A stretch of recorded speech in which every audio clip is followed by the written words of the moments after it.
In this video, I'll guide you on how to deactivate your Messenger account. Let's get started. First, open the Messenger app on your device. Once you're in, tap on the menu option in the top left corner. Then click on the gear icon in the top right to access settings. Scroll down and select Account Center. From there, click on Personal Details, then choose Account Ownership and Control.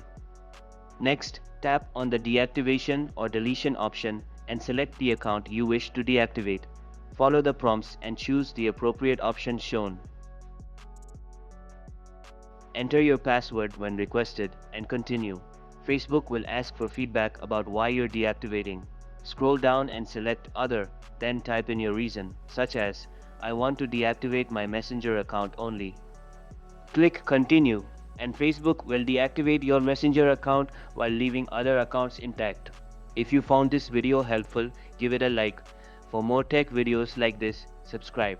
Catch you later.